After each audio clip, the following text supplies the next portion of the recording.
ശ്രീ വിഷ്ണു മോഹൻ, അങ്ങക്ക് 4 minute. Sir, 2026 Kerala ധനകാര്യ ബില്ലിനെ ആ ഉപക്ഷേപത്തെ ഞാൻ പിന്തുണയ്ക്കുകയാണ്. സർ, കേരളത്തിലെ പ്രതിപക്ഷം ഇപ്പോൾ കേരള നിയമസഭയിലെ BJPയും ബെക്കാഡിയുടെ പിന്നാലെ ഇങ്ങനെ ചുറ്റുകയാണ്. സർ, എന്താണ് അതിൻ്റെ പിന്നിലെ രഹസ്യമെന്ന് എത്ര ആലോചിച്ചിട്ടും മനസ്സിലാവുന്നില്ല. സർ, ഈ നമ്മുടെ ബഡ്ജറ്റിനെ തുടർന്നാണല്ലോ നമ്മുടെ ഈ ധനകാര്യ ബില്ല് ബഹുമാനപ്പെട്ട മുഖ്യമന്ത്രി ഇവിടെ അവതരിപ്പിച്ചത്. സർ, ഈ ബഡ്ജറ്റിൽ തന്നെ നമ്മളിവിടെ പലപ്പോഴും ചർച്ച ചെയ്യപ്പെട്ട ഈ ബഡ്ജറ്റിൻ്റെ പ്രത്യേകത, ഈ സാമ്പത്തിക വർഷത്തിൻ്റെ പ്രത്യേകത എന്താണ്? GST ഇംപ്ലിമെൻ്റ് ചെയ്തതിന് ശേഷം കേന്ദ്ര സർക്കാരിൻ്റെ നഷ്ടപരിഹാര തുക ലഭിക്കാത്ത ഒരു സാമ്പത്തിക വർഷത്തിലാണ് നമ്മൾ ഈ ബഡ്ജറ്റ് അവതരിപ്പിക്കപ്പെട്ടത്. സർ, നഷ്ടപരിഹാര തുക ലഭിക്കില്ല എന്ന് മുൻകൂട്ടി വർഷങ്ങൾക്ക് മുമ്പേ അറിയാമായിരുന്നിട്ടും ആ തുകയ്ക്ക് അല്ലെങ്കിൽ ആ നഷ്ടപരിഹാരം ലഭിക്കില്ല എന്ന് മുൻകൂട്ടി അറിയാമായിരുന്നിട്ടും അതിന് ബദലായിട്ടുള്ള സാമ്പത്തിക സ്രോതസ്സുകളെ കണ്ടെത്തുവാനുള്ള ഒരു സംവിധാനവും സർ കഴിഞ്ഞ ഗവൺമെൻറ് തുടർച്ചയായി ചെയ്യാതെ വന്നതിൻ്റെ സാമ്പത്തിക ബാധ്യതയും ഭാരവും ഇന്ന് ഈ സർക്കാർ ഏറ്റെടുത്തിരിക്കുകയാണ്. സർ, എന്തായിരുന്നു സർ ഒരു സർക്കാർ എങ്ങനെയാണ് ഒരു ഫിനാൻഷ്യൽ മിസ്മാനേജ്മെൻറ്റ് എങ്ങനെ നടത്താം എന്നുള്ളതിൻ്റെ ഉദാഹരണമായിരുന്നു കഴിഞ്ഞ സർക്കാരിൻ്റെ ബഡ്ജറ്റുകളും തുടർന്നുള്ള ധനവിനിയോഗ ബില്ലുകൾ അടക്കമുള്ള കാര്യങ്ങൾ.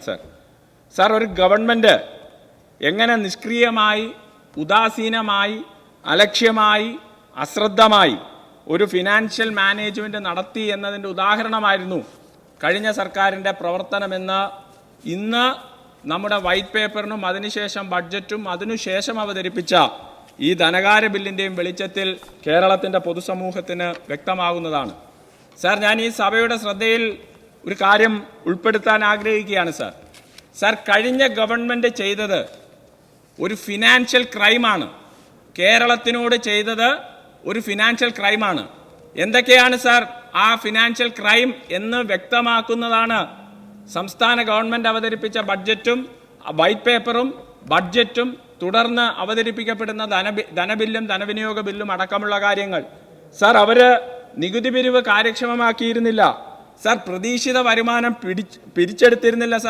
സർ, കുറഞ്ഞ പലിശയ്ക്ക് കൊച്ചി മെട്രോ അടക്കം നമ്മൾക്ക് ഉദാഹരണങ്ങൾ മുന്നിലുണ്ട്. കുറഞ്ഞ പലിശയ്ക്ക് ലഭിക്കുമായിരുന്ന കടമെടുക്കാതെ കൂടുതൽ പലിശ കൊടുത്ത് കടമെടുത്ത ഗവൺമെന്റ് ആയിരുന്നു. സർ, നികുതി ചോർച്ച അവർ തടഞ്ഞിരുന്നില്ല.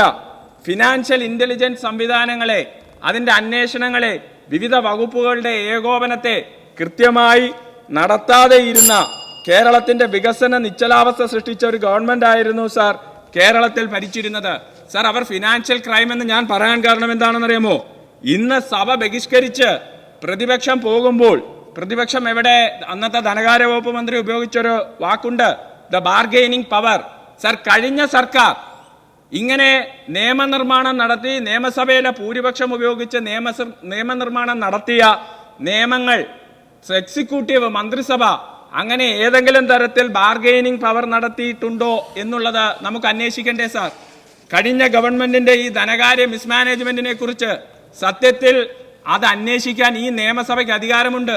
നിയമസഭയുടെ തന്നെ നമ്മുടെ സമിതിക്ക് അതിനുള്ള അന്വേഷിക്കാനുള്ള അവസരവും സാഹചര്യവുമുണ്ട്. നിയമസഭയുടെ പബ്ലിക് അക്കൗണ്ട്സ് കമ്മിറ്റി സത്യത്തിൽ ഇവരുടെ ഫിനാൻഷ്യൽ മിസ്മാനേജ്മെന്റിനെ കുറിച്ച് മാത്രമല്ല, ഇന്ന് മുൻ ധനകാര്യ വകുപ്പ് മന്ത്രി പറഞ്ഞ ആ എക്സസീവ് പവറിന്റെ ബാർഗെയിനിങ് കപ്പാസിറ്റിയെ കുറിച്ചുകൂടി അന്വേഷിച്ചാൽ കഴിഞ്ഞ സർക്കാരിന്റെ ഓരോ അഴിമതികളും വെളിച്ചത്താകുമെന്നുള്ള കാര്യത്തിൽ ഒരു സംശയവുമില്ല.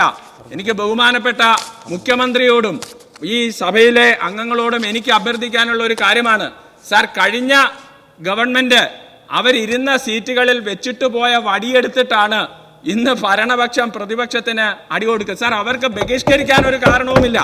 സാർ, ഇന്നലെ തന്നെ ഒരു മന്ത്രി സഭയിൽ ചർച്ചയിൽ ഇടപെട്ട് ധനകാര്യ ബില്ല് പാസ്സാക്കുന്നതിന്റെ അല്ലെങ്കിൽ അതിന് തൊട്ടു മുമ്പ് ഒരു അഭിപ്രായം പറഞ്ഞതിന്റെ പേരിൽ പ്രതിപക്ഷത്തിന് തിരിച്ചൊന്നും പറയാനില്ല.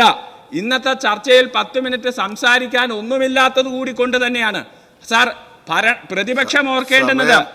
അവരുടെ ഭരണപക്ഷത്തിരുന്നപ്പോൾ അവർ വെച്ചിട്ട് പോയ വടിയാണ് അവരെ തിരിച്ചടിക്കുന്നതെന്ന് പ്രതിപക്ഷത്തെ കൂടി ഓർമ്മിപ്പിച്ചുകൊണ്ട് ഈ ബില്ലിനെ പൂർണ്ണമായും പിന്തുണച്ചുകൊണ്ട് നിർത്തുന്നു. നന്ദി സാർ.